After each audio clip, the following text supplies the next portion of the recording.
Good afternoon, everybody, and welcome to this first event of this academic year here at the Copernicus Center for Polish Studies. My name is Łukasz Stanek, and I am Professor of Architectural History at Taubman College here at this university. And I'm serving as the acting director of the Copernicus Center while Genevieve Zubrzycki is on research leave. And so before I introduce today's speaker, Dr. Agata Zborowska, let me give you a brief overview of the year ahead.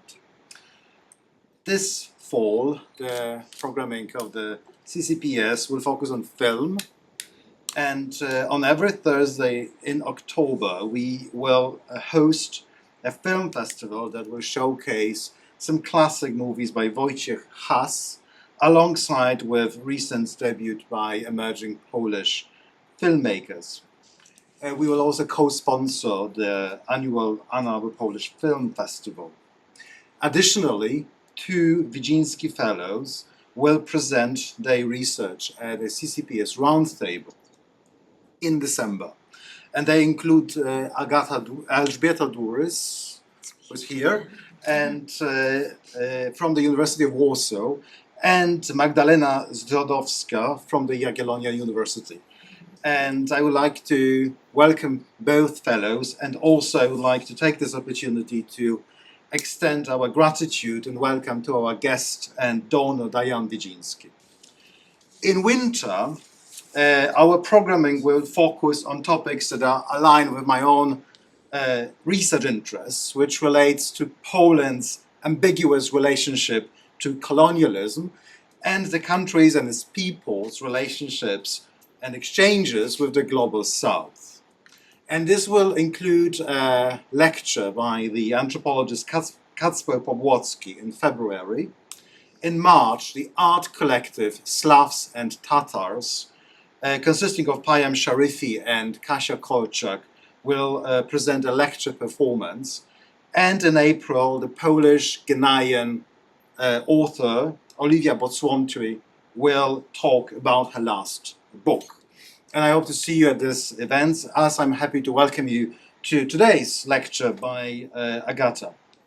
Dr. Agata Zborowska is assistant professor at the Institute of Polish Culture at the University of Warsaw. She is also a Marie Skłodowska-Curie Global Fellow and a postdoctoral fellow at the University of Chicago and at the Katholieke Universiteit Leuven. Agata is a cultural historian with research interest at the intersection of material, visual culture, property relations, and critical archival studies. Her current research project is titled Critical Archives of Ordinariness, Vernacular Moving Image Practices and Migrant Identity in Polish Chicago. It investigates pre-digital era home movies and related oral histories with the aim to broaden our understanding of the evolving migrant and diasporic identities.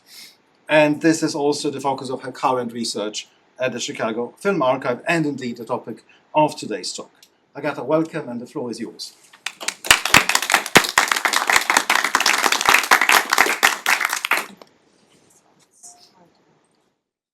Switching on the microphone. I'm very grateful to the Center, Copernicus Center for Polish Studies and the Weiser Center for Europe and Eurasia for the invitation. To the University of Michigan, I would like to also thank Professor Łukasz Stanek, Professor Genevieve Zubrzycki, and the CCPS program coordinator Małgorzata Kowalczyk for making it happen and for your warm welcome. So let's start. So in 2019, while searching for materials about the daily life of the Polish community in Chicago, I visited the Newberry Library. A note for those not from Chicago. The Newberry Library is an extensive independent research library specializing in humanities, local history, genealogy, and the American Midwest. So I made an appointment with the curator of genealogy and local history, who, after pointing me to some organizational records of Polish American historical institutions in Chicago, summarized my search by stating that Poles immigrating to the US, like other ethnic groups, busied themselves with hard work and did not leave behind grassroots produced materials of daily life. So for immigrants, everyday life was not so much an object of contemplation and documentation as the archivist and curator informed me. So instead, everyday life involved a renewed daily effort to ensure the family's survival, which, due to limited leisure time and insufficient cultural and economic capital, was not preserved in the archival records. So the film you are watching, Adam Zglinka's film, and many others' films tell a different story.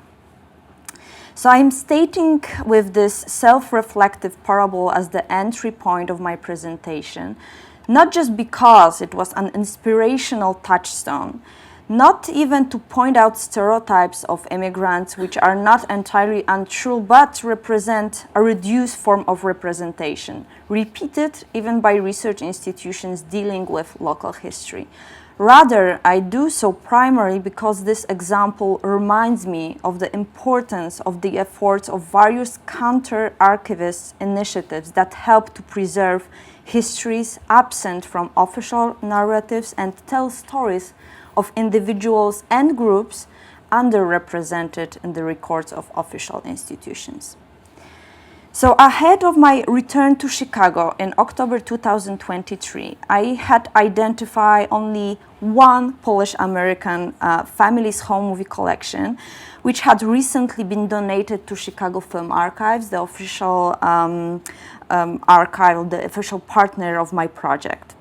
So my goal was to create, from scratch, an archival collection of home movies and related oral histories of a particular cultural group born of migration.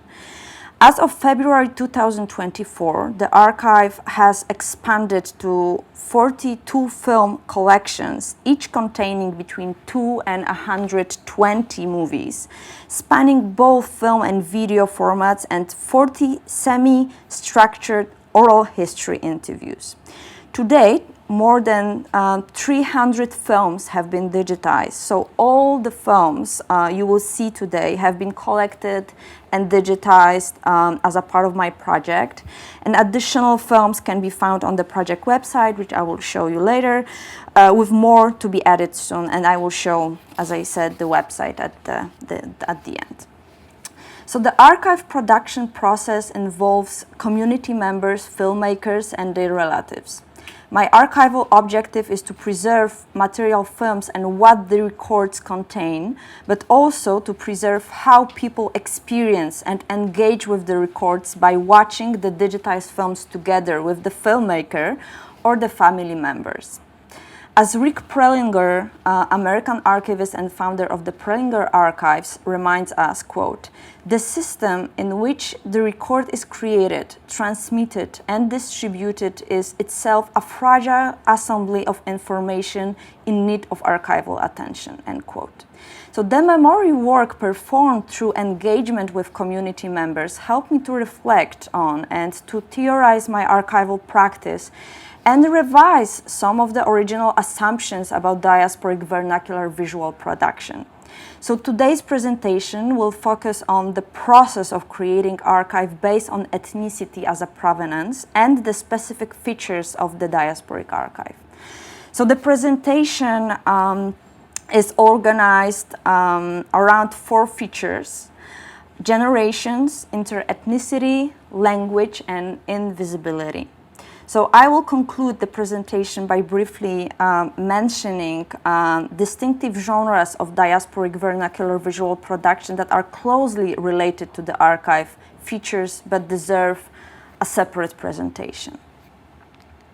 So no archive arises out of thin air. Each archive has a prehistory in the sense of a prior conditions of existence. Stuart Hall.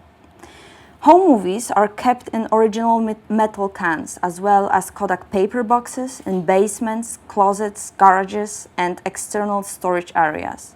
Except for 2 collections, I found all the films in private family archives.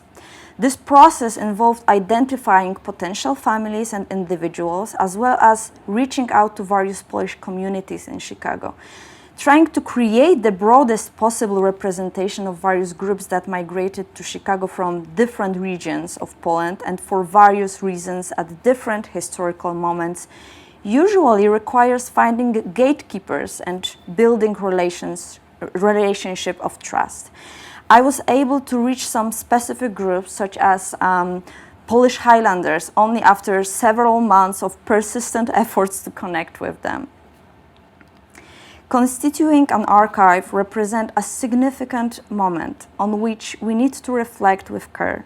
It occurs at the moment when a relatively random collection of works, whose movement appears simply to be propelled from one creative production to the next, is at the point of becoming something more ordered and considerate, an object of reflection and debate, end quote. Creating an archive from scratch not only has a great potential, but it also opens up a cascade of questions. What should be included in a diasporic archive? What events, situations, and topics should be represented?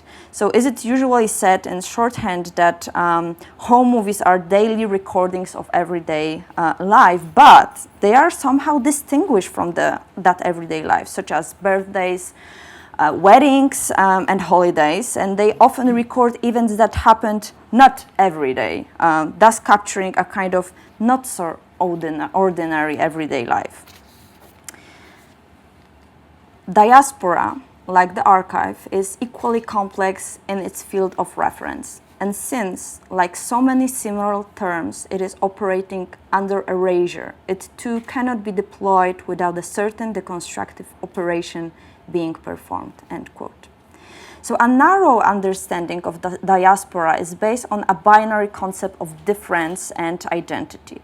Identity here is based on the category of other and is built on a fixed opposition between inside and outside. In practice, however, these categories are often insufficient to describe the complex relationship to one's own identity or even identities. The interviews with my interlocutors demonstrate the relative nature of this category and its tendency to shift continuously along a spectrum.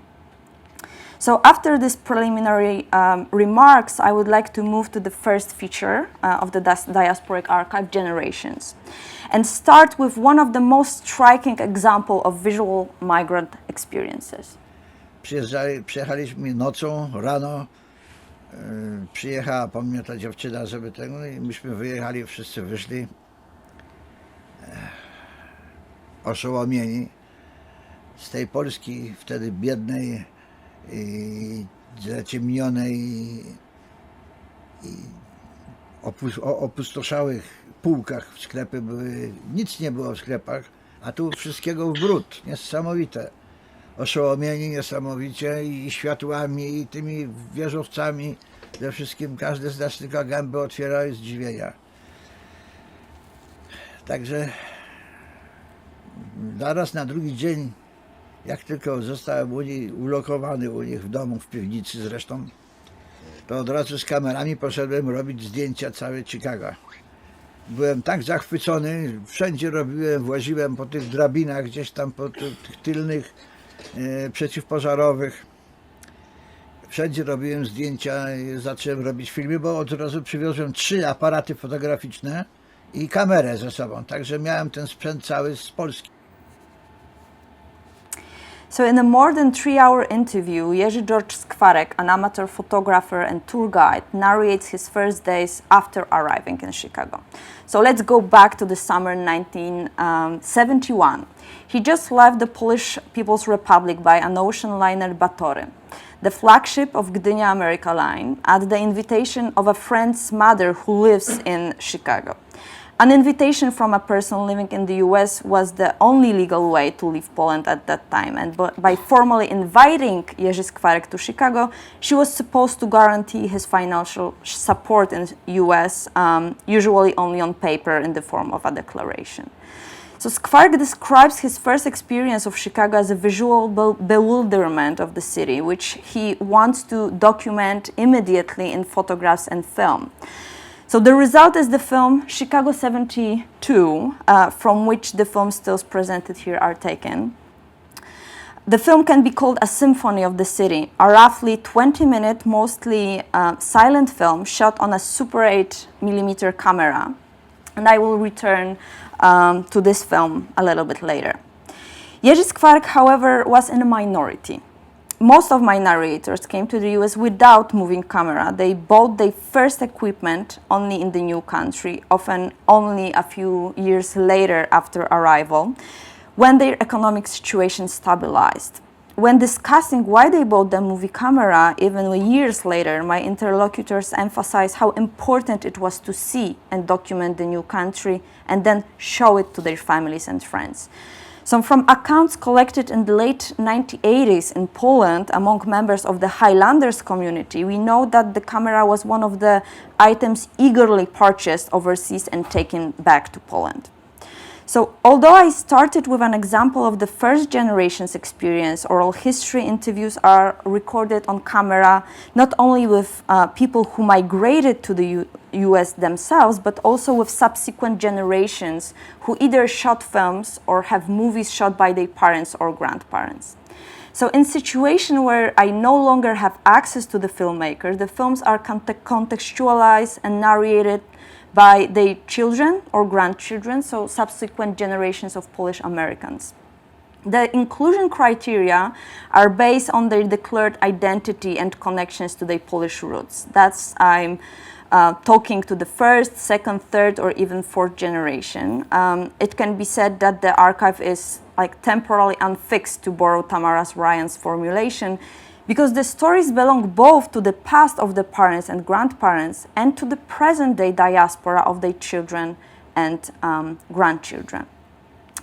As the interviews show, the process of identification can be dynamic, and diasporic identity is sometimes reborn in subsequent generations. Interestingly, some of my interlocutors can point to a specific moment in time when their self-identification changed, when their ancestry became a reference point not only for the lives of their parents and grandparents, but also in their own experience as Polish Americans. So for subsequent generations born in the 60s and 70s, a significant event was the election of a Pole, Karol Wojtyła, as a Pope John Paul II, often cited as a pivotal moment in appreciating one's ancestry and the revival of Polish identity.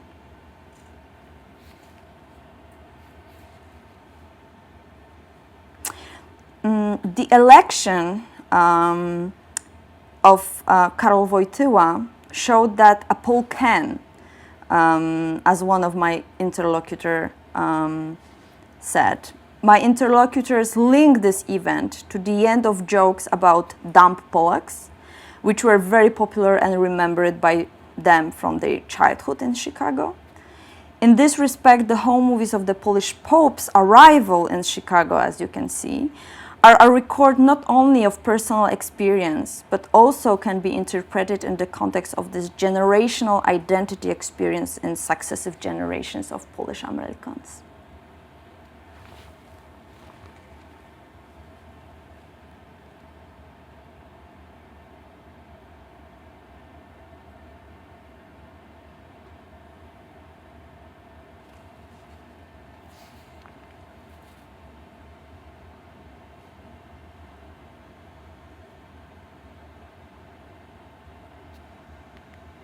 Have one more film. This was a meeting with a new pope organized outside the Five Holy Martyrs Church in Chicago. The whole Szarek family film collection is silent, but there are also in this collection a lot of audio cassettes that he recorded that might support also the visual materials. But since we don't have a lot of time, I will skip this a bit. You can see all this film on the website, so you can also have access to this. So when talking about the Pope and ethnic identity, I cannot fail to mention that after the last election of Pope Leo XIV, memes appeared on the internet, mainly on Facebook groups for Poles and Polish Americans living in Chicago, accompanied by a comment, jak urodzony w Chicago to w zasadzie Polak, born in Chicago, so basically Polish. And this humorous statement refers to the fact that historically Chicago has been home to one of the largest Polish population outside of Poland, often referred to as American Warsaw. So the second feature I want to discuss is interethnicity, which in the context of my project concerns interethnic marriages so far, but I believe that it can also take other forms. So two such examples in the archive involve individuals who reached out to me after discovering the information about my project on the Facebook groups dedicated to Chicago's history. So when first contacted by email, a person usually tries to specify a percentage of their ethnicity and their relation to the city. As one person wrote to me, quote, "I'm 100% Polish and lived on the south side of Chicago," end quote. In subsequent generations, however, the situation may be more complex. On another day, I received information from Leuven, quote, "My maternal family is 100 Polish, my paternal side is 100 Italian, hence my name. I currently live in Chicago. My mother and her brother grew up in South Chicago with my grandparents, who were both born in Poland, family name Radosz from Stopnica," end quote. After the interview with this person, I received another message from him in my email inbox. Quote, "By the way, I was talking with my brother today and realized that even though we share a lot of the same memories, he has a few more bits of information that I do not. Though his Italian father basically disappeared by the time he was there, technically he's 100% Polish DNA," end quote. So watching movies together often involves telling who is who in the family, and in the case of interethnic families, my interlocutors want to ensure that I know who has which ancestry. So my other interlocutor, discussing ethnic relations with his family, noted that his mother, being Polish, was never entirely accepted by the Greek side of the family. A home movie shot of Dave's parents' wedding shows that the ceremony took place in a Greek church, not a Polish one, which may have been difficult for the Polish side of the family to accept, especially since Polish families have traditionally been firmly attached to their own churches in Chicago. And these two examples I mentioned of ethnicity mixed families also provide interesting borderline example for this particular diasporic archive.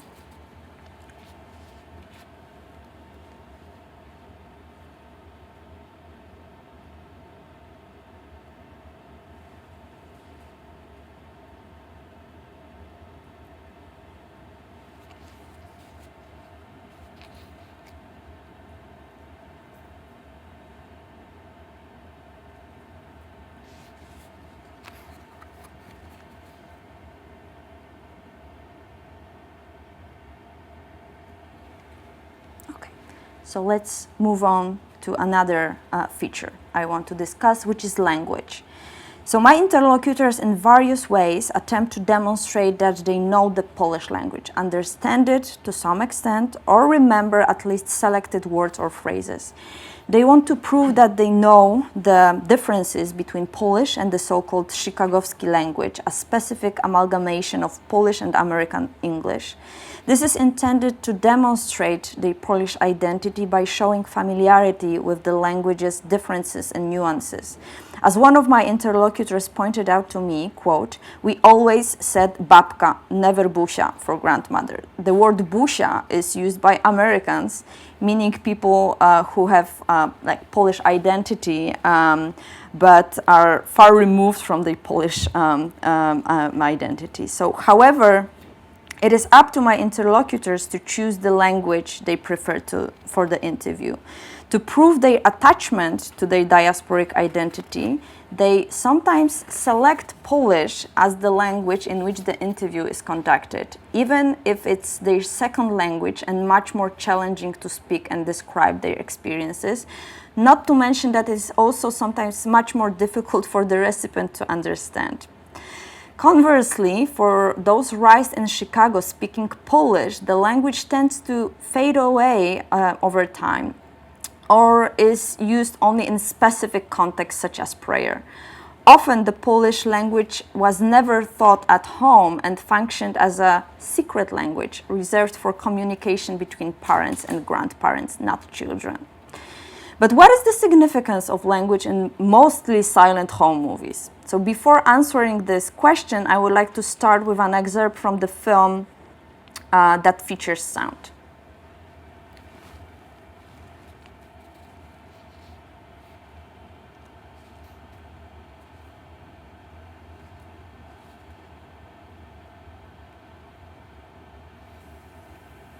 Drugim największym mieście USA oraz drugim największym skupisku Polaków po Warszawie.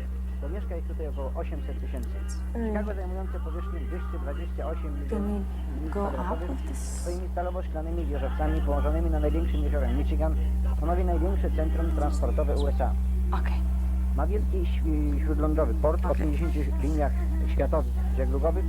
So because the sound is not the best here, so maybe I will narrate here. So the author and narrator of the film is Jerzy George Skwarek, which I introduced at the beginning. So behind the Skwarek film Chicago 72 was the goal of familiarizing new Polish visitors to Chicago with the city. So they were often referred to as vacationers in Polish wakacjusze due to their formal status.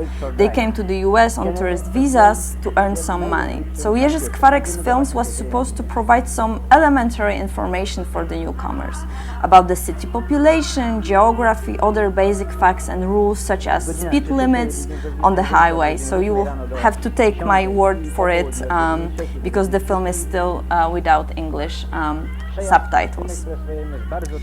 So most home movies recorded on 60mm or more often on regular and Super 8mm, the symbolic format of the home movies, are silent. However, if the film doesn't have recorded sound, there are examples of incorporating written language to identity as a diasporic movie, as in the case of this film.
So how do you can recognize a diasporic home movie?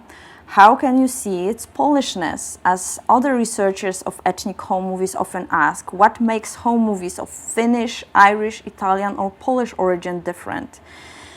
Quote, there is nothing Polish about my home movies, end quote, my interlocutors often reply in response to my interest in home movies of the Polish diaspora in Chicago. Others focus on where the films were shot, referring to the second part of the Polish Chicago formulation, quote, my father had the camera, and the films are from the 50s and 60s. My grandmother's mother was born in Chicago, and my mother had some relatives here, but the films I have are all from Michigan, end quote. When creating a diaspora archive, should ethnicity be visible in the film? If so, how do we recognize a particular identity? How can we distinguish it from the other ethnic identities? So I will move on a bit. So when it comes to the content of films, ethnic visibility can be gradable, ranging from clearly expressed to barely noticeable or absent. So I will skip a few slides to show you another film from Michael J. Bućko collection.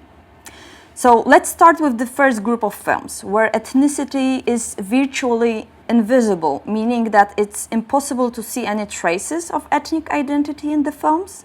So this applies to many home movies which are not particularly different in terms of subject matter. So they show leisure activities, vacations, birthdays or weddings. So ethnic identity, however, is often reconstructed during the interview, where my interlocutors themselves seek traces of Polishness, convinced that the customs their parents or grandparents practice are Polish. Quote, is this something Polish, end quote, as one interlocutor asked me when trying to confirm a particular custom. Quote, I always thought it was a Polish tradition, that we do that because we are Polish, end quote. However, these are often unfamiliar cultural practices to me, and I find it difficult to confirm their Polish origins.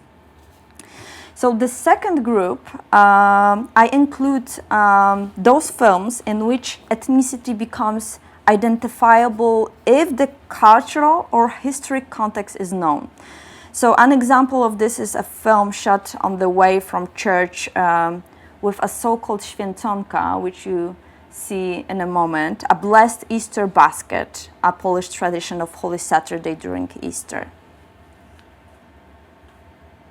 So this film is from the collection of Victoria Agata Wielgus Sendra. It's more than 100 films, 16mm films shot by a woman in Chicago.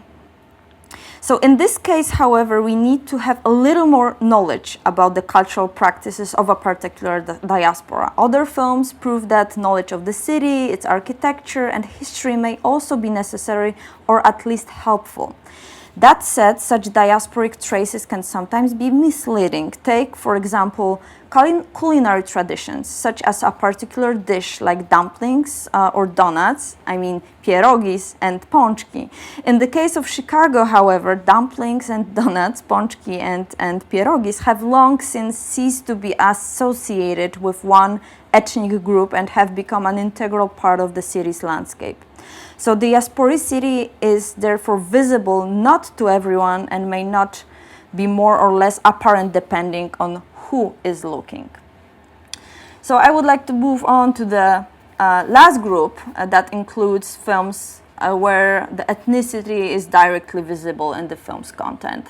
So this often applies to recordings from public events where various ethnic symbols and signs such as white and red colors, a Polish flag as you see, are particularly prominent and ethnic identity is deliberately manifested, as seen as the aforementioned annual Polish Constitution Day Parade, May Parade in 1955 in this film.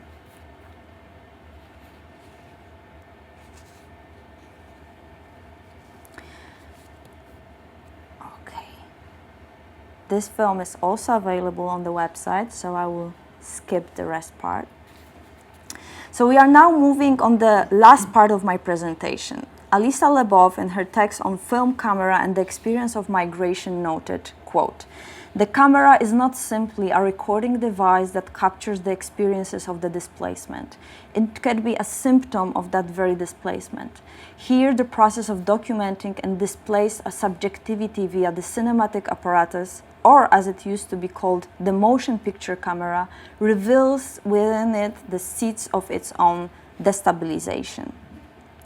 End quote. So the vast majority of my interlocutors bought their first movie camera only after immigrating to the US, and the camera is both an effect and a symbol of upward mobility, and as such it allows the documentation of border crossings. So I showed two examples of those from one of the collection, which consists largely of recordings of farewells and greetings at airports in Chicago and Warsaw in Poland, but also seaports. So homeland travelogues, in other words, recordings of visits to homeland, are one of the three distinctive recurring genres of the diasporic vernacular visual production. The other two are recontextualized reenactments and audiovisual letters exchanged between the two countries. So these three genres are distinctive to the vernacular moving image practices of diasporic communities as they emerge from the specific conditions of displacement, cultural negotiation, and transnational life. So this is one of the film. Another is from airport in Warsaw, recorded in 1977. Next, I would like to show an excerpt from a film recorded in early 1970s in a village in the Polish mountains. So this is a recording from the wedding of my interlocutor, who immigrated to Chicago with her parents and siblings and returned to Poland in early 1970s to marry her fiancé, who had just come out of military service. So I will show you this one because it has sounds.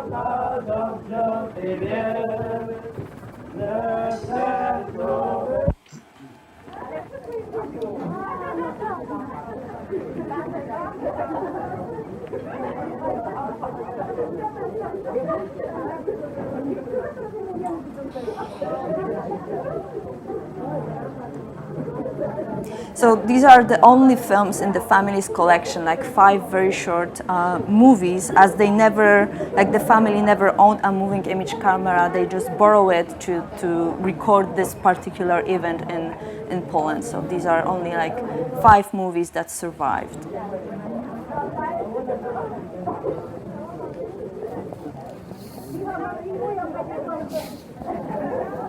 Proszę rozmawiać, bo to jest film z głosem film. Także wszystko będzie nagrane, co się rozmawia.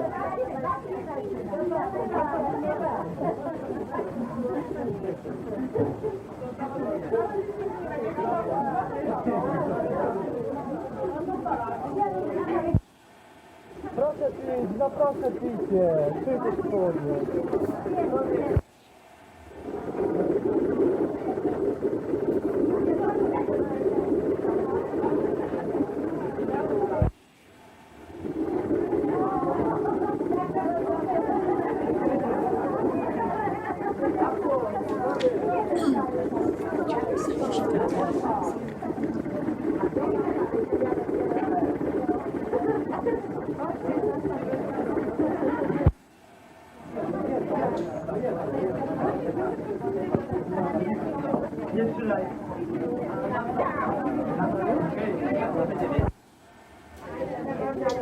Okay, so I will finish with the last film that is without sound, so I can narrate here. So the homeland travelogue genre records familiar places and landscapes from perspective of an outsider, as in the case of Mary and Bob. Smith. Mary was born in Germany, where her parents were forced workers during the World War II. After the war, the family moved to Belgium and then to Chicago. Mary returns to her native village in Poland in 1968 to see her family for the first time, her grandmother, aunts, and uncles. The return to the place of birth, the home village, with a camera or the documentation of the first meeting with the family in Poland embodies the immigrants' displaced gaze. So the movies not only record these experiences, but also open the possibility of representing them to others after returning with the film from the old country to the new country.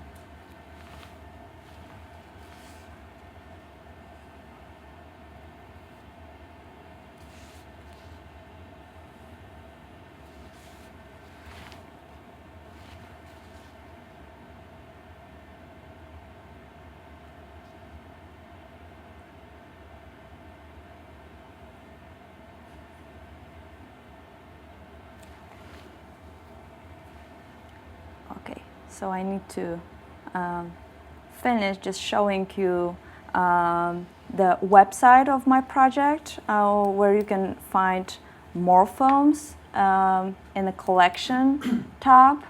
There's not all of them, but some of them were already uploaded. There will be, of course, more. And there are hundreds of films to digitize. Without the support of the community, digitizing even a small part of the collection will not be possible because of the cost of the professional archival digitization are very high. So if you find my work important and interesting, or if you find those films important and interesting, you can support this project by clicking on donate. So every dollar counts, and all donations are used entirely for the digitization. So thank you so much for your attention. Thank you so much, Agata, for this terrific talk. And I would like now to invite questions.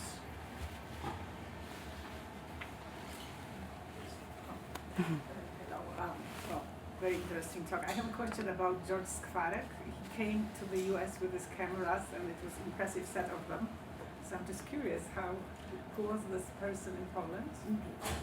So he was a photographer Maybe I there. missed it, I'm sorry. Yes, he was a photographer, and he was also a guide.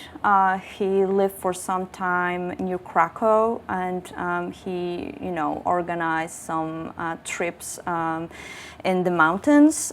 So this was something like the migration to the U.S. was important for him as a journey, but also as an important place to see more, in a way that he was really involved in recording everything. So there is like more than 80 films and these are mostly travelogues. So he traveled a lot, and that's how he also earned money. So he in the US he worked for Dziennik Związkowy, the main newspaper in Chicago. So he just worked as a photographer here also, and as a guide. There was a lot of people who temporarily stay in Chicago because of work, and so he often just traveled with them and showed them the America and record all those travels on his Super 8mm camera. I have several questions. One, what's the earliest film that you have in the collection? Thank you for this question. This is a film that I usually do not show, because this is a film from 1938. That is a funeral recorded in St. Adalbert Church, which is now closed. It was a Polish church, very important place. You can find this film on my website and collection. 1930, 38 and 1939, these are those two very old and important, I think, documents of a community that do not exist in this particular place in Chicago anymore. another couple questions if I can. What about the switch from, film to video? Are you dealing with that at all in any way in this project? Absolutely. As you know, because Karen Majewski also recorded some home movies on VHS, this is a really difficult question if there are home movies or what these materials are. The project asked about the differences between film and video because these are such a different technologies and they allows for so many other things when we think about VHS and video in general because that was not the only format that existed. So I asked people about their feelings about switching from film to video because I have some examples of people who were recorded on film and then moved to video, but I'm also interested in how the topics, the content changed with the video camera. Of course, we have the problem or the issue of duration, of sound, so I'm asking about all those features, and it's from the practical point of view, it's more also challenging because it's really difficult to watch together like 2 hours movie or like there's not only one cassette but usually in the collection several of them, or even dozen. So it's really also interesting from the point of view of researcher how to get more information about material that is so long because films from the 70s, for example, they're like 50 feet film, it's like 3 minutes. So you have a big difference. So, yeah. So you have amassed pretty large collection. Could you tell us a little bit about how you recruited those families, because I imagine this was not a really straightforward process. Not at all. So I'm in Chicago. I started my 3rd year. So this, Mary Skłodowska Fellowship allows me to stay for such a long time to get access to different communities. I found it very important, to represent those different Polish communities. So I reach out to Polish institutions, of course, in Chicago, but I also contacted people through social media. I ask every single person I met, even, we have this funny story. We have a small car accident and we went to a police station, and then as a person, we saw the surname and ask about home movies, and this is how you just try to connect with every single person who still can have those old materials. It's important because the old generations that pass away. Their children usually don't know what to do with those films, so there's no projectors or any other equipment that help them to watch them, so very often they just throw it away. So it was just like a snowball. So I still visit Polish events in Chicago, Polish American events, and try to connect with other people because I know there is much more out there, but I don't have access probably. So yeah, it was a very long process and it's still going on. This relates to a question that I would have. One of the most kind of striking things about your presentation for me was the presence of Chicago, the city, and in kind of a lot of ways and interesting ways and perhaps contradictory ways. So I was wondering if you could comment on that and how the presence and the representation of Chicago, to what extent is it co-constitutive of some of the topics that you address, for instance, perhaps the topic of ethnicity? Mm-hmm. Yeah, thank you for this question. So Chicago is important here because people narrate the connection with the city and the places they remember, especially in a situation where the places do not exist anymore.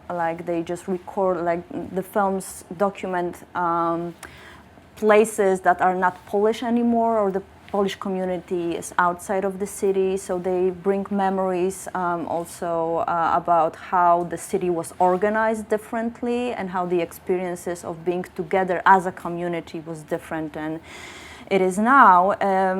But you know, there's also the importance of seeing America in all those interviews. So very often, like with any other home movies, people recorded things that are outside Chicago in a way, you know, travel logs when you record your holidays.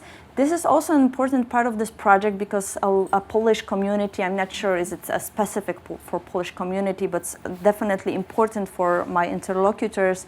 Like there are certain places like Florida, for example, that everyone wanted to visit and live there. So I have a plethora of you know, films from Florida because it was a very important place for, you know, people who wanted to see something exotic. So. Both Chicago, but also like I'm trying to draw a map of, you know, travelogues of Polish community outside of Chicago. Christy, and then a question. Thank you. This is wonderful, and it's an amazing project, and it's wonderful watching. My question actually is very much like Lukas, is in the sense that we talk about subjectivity and the way the films are part of production subjectivity and using words like disjuncture and Polish ethnicity. But I was wondering other forms of subjectivity that I was seeing in the films, like having a movie camera as a way of making yourself modern, maybe separate, maybe as part of being Polish and American, but also a lot of the things were prototypically American. Subjectivity making, like graduations and that, very American, the parades, you know, so thinking about assimilation is a strong word, but about other forms of, other ways that subjectivity was being formed through making these movies. Yeah, and that's why I also looking for like films that are not obviously connected with like Polishness, what it is like, you know, showing the Polishness on the film or recorded on the film. So I'm also interested in all those films that do not show something that, you know, I'm not looking for it, but people sometimes think that I'm looking for something Polish there.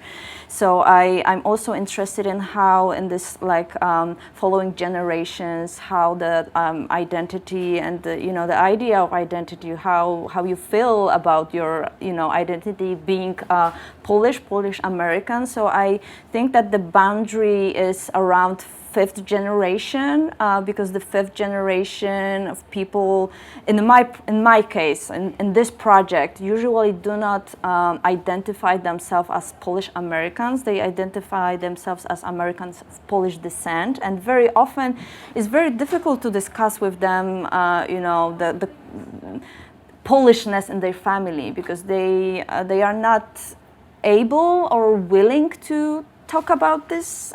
So I'm also, you know, trying to find, not just say that we will, you know, end up in fifth generation and I'm not interested in these experiences, but I'm just trying to find with my interlocutors like topics that are important for them. If the identity is not a part of this, I usually do not include these people. Can I follow up? Specifically, for the person making the film, holding the camera, yeah. How is that, like filming the graduation ceremony, what kinds of subjectivities do you think doing that, practice?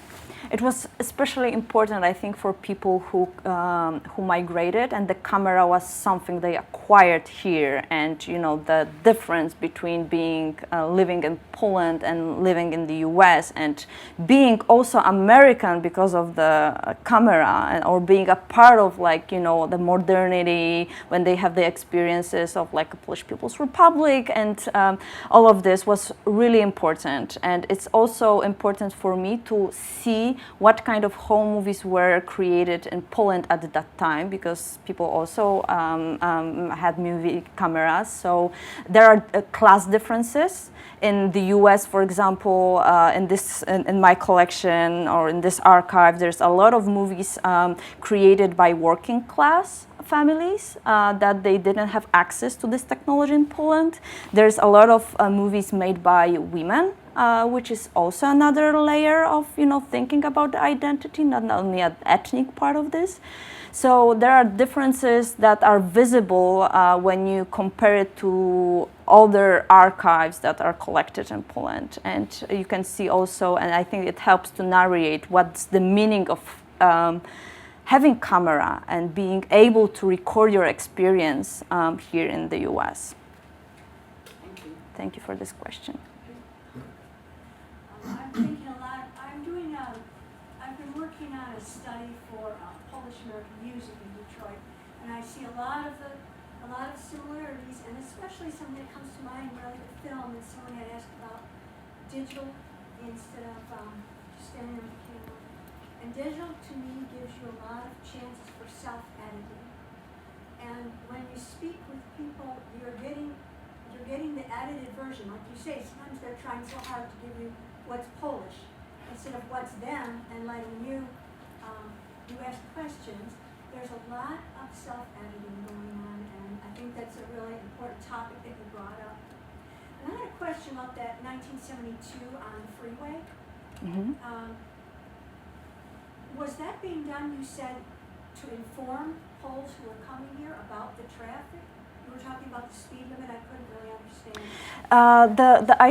The idea was to provide some basic information about how the city works. So you came from Poland to a huge city, and I asked Jerzy Skwarek how he thought about this, film when he recorded it. So he provided this information because a lot of people coming from Poland were not very well informed about the city. So he wanted to give them some basic information. Of course, a lot of people didn't have a car after coming from Poland to the US just immediately. But it was just to familiarize them with the city, to give them some information, to show also, because the film is, as I said, 20 minutes long. So it's from the morning to the evening, and you see the whole city. So he trying to, show them, to show people what is interesting, what is worth seeing. So I think it was just introduction for him. That's a good question. I asked him about that, and I'm asking all my interlocutors about showing also and watching those films, because this is an important part of their experience. So he said that he had a projector. He still has a projector. So he organized a private screenings, because he was also a person who often helped other people or have contact with, the community was pretty well connected in a way that he could, invite people who were coming from Poland to the US and invite to his apartment or organize it in the other apartments. It was semi-public or semi-private in a way that it was not organized by any, the screenings were not organized by any institutions, because you can imagine that some institution might be interested in, but it was just in a private apartments, private screenings for people, who he knows or didn't, but for some reasons connected. And yeah, that's how the projections were organized. I actually wanted to ask about the distribution and screenings. So thank you for asking this. But as I'm having the voice, maybe I would ask another question, because I have so many. Thank you for this brilliant presentation. You said you work with collections, family collections. I was wondering if you came across actual archives, maybe some children or grandchildren, or even the authors organize archives, family archives on their own, giving the categories to the films, or organizing them in some way. And did you use those categorization in creating your own archive? That will be a great addition, but I haven't found any like that. The situation is usually that families that children are not very, like families, like the following generations are not very interested in those films. So like people who record it or people who keep films from their parents or grandparents want to do something with them because they know that they will be thrown away or they don't know what will happen with those materials. So I haven't found any like more organized collections that will be fantastic to know how people thought about this. Of course, I skipped this slide, but very important informations are sometimes included on boxes.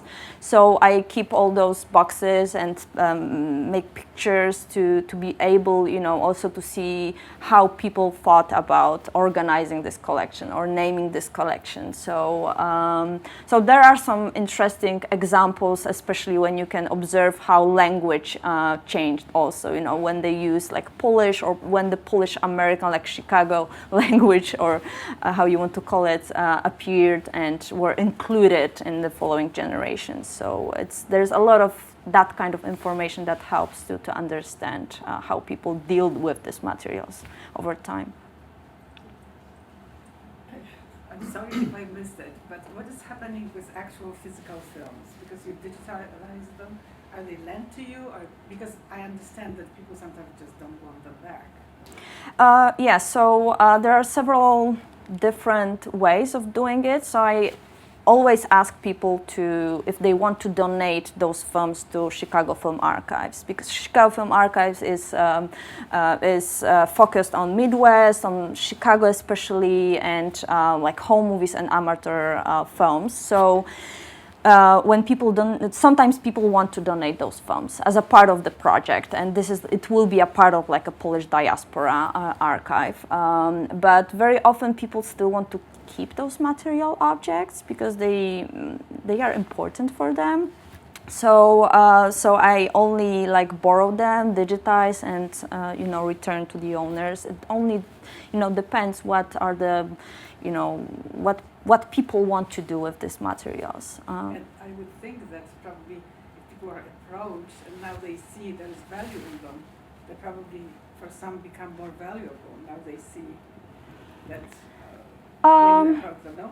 There is a little knowledge about outside, you know, how to deal with that kind of materials, because with the film is not such a big deal, because the film, even films from the 30s, if you keep it in a relatively stable, you know, room temperature, it will be fine for the next, like, I don't know, 20, 30 years. It's not a problem. But with the video formats, that's the big thing, because there are some information that after like 10 years, they will, the image will disappear because of the technology was so different than when we think about the film compared to the film that, you know, we will not. There's a whole discussion how we can archive those materials like video cassettes, because the image will vanish. So every effort to digitize each cassette, that's the part of the archivization, because that might be the only way to archive it, not the physical, you know, the physical object, but what's on the film. So it's like a very long archival discussion about different formats and what to do with them.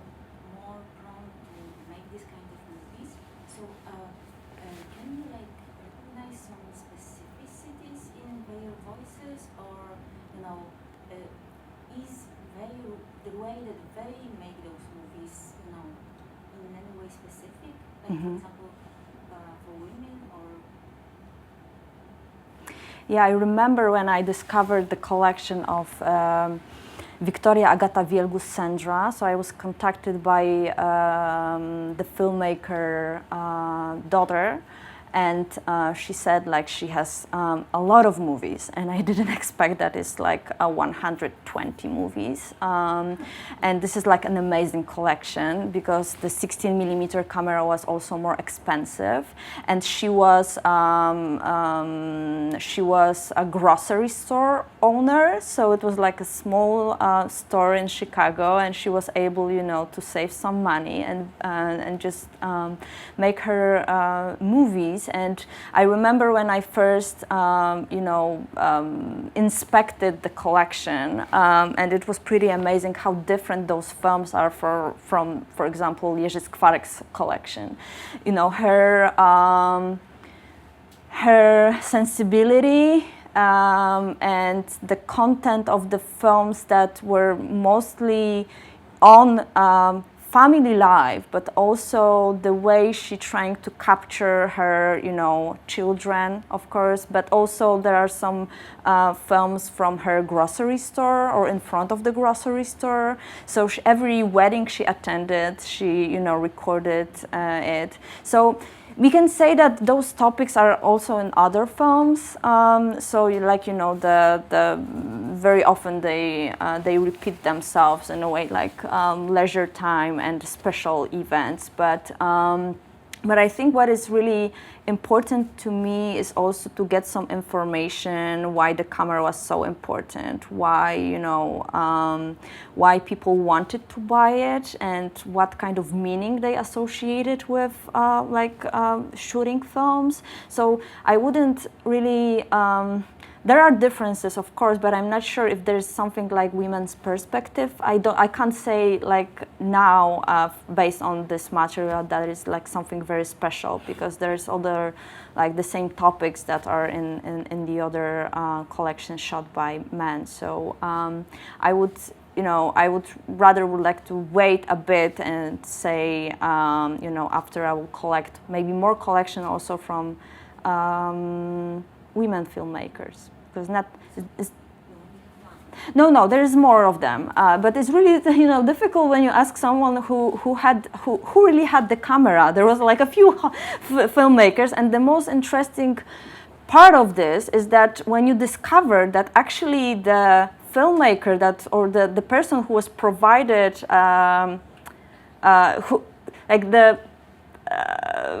the filmmaker was not the real filmmaker that was described by children, for example. Like, I have this collection that father was designated as the main filmmaker, or he was the owner of the camera. But then you have the father in each film, so who really recorded those films? So then I just discovered that very often, even if children don't talk about their mothers as a filmmakers, these were the real filmmakers, because they recorded like the family life with the person who was designated at the very beginning as a filmmaker. So this is like a very complicated, you have to watch and see, and also like compare it to the information that was collected from the person who donated the collection, because it's not always true or it's more nuanced, I would say. So very often these are like collection made by women, but you have to really go through the collection and see what's on them. Okay, Agata, in your recent collection, what topics or subject was most filmed by the politician? Like in general? Yes, in your collection. My collection, I think that the collection reflects like the main topics that are in general, popular in other like diasporas, but in other filmmakers. I think that holidays, weddings, like the very special moments, I would say. There's, especially when you think about the smaller collection, people tend to choose a topic that was important because of its cost. So they choose very specific events to record it. Like, it's not very often that you have like a funeral. It was not very popular topic. So every funeral is it's precious because it was not a topic of home movies. Family life, definitely. Very, in general, not a lot of like recordings from work, for example, but I have a few films from the factories. So people sometimes recorded or documented the places where they work, but not very often. Yeah. Are you still collecting this kind of movie? Or Yes, yeah, I will be in Chicago for the next year, and I'm still, collecting and looking for new films, new people, like people who recorded or still keep their families' archives. So, yeah, it's open, so it might change also, Right, okay, then the last question. So you mentioned you're still meeting people on some events, college gatherings and something like that. So do people still film these gatherings? And yes, it is like that. So do you also, try to, retake it or check it? Or this is goes a part of the question about digital era and what will be left after us. Yeah. Or are we going to collecting Insta stories? Yeah, I'm not interested in digital media in this project, not like personally, but so I do not collect anything after analog. So these are films, so people were using still video camera at the beginning of 2000. So there are still, like we have some films from 2000, 2005. And it's really, interesting because some people still recorded on video when the digital format, was available. So, I only thinking about the analog just because I needed to, create some boundaries because with digital formats, it's just like it's everywhere. So people at the beginning of 2000 even, they recorded it on the video camera. So we have also records from like Polish and Polish American events, which are very interesting because you can see like how institutions, but also communities, different communities, and their practices, cultural practices changed over time. So yeah. Great. Thank you so much, Agata, again. Thank you very much for the invitation, and thank you for all the interesting questions.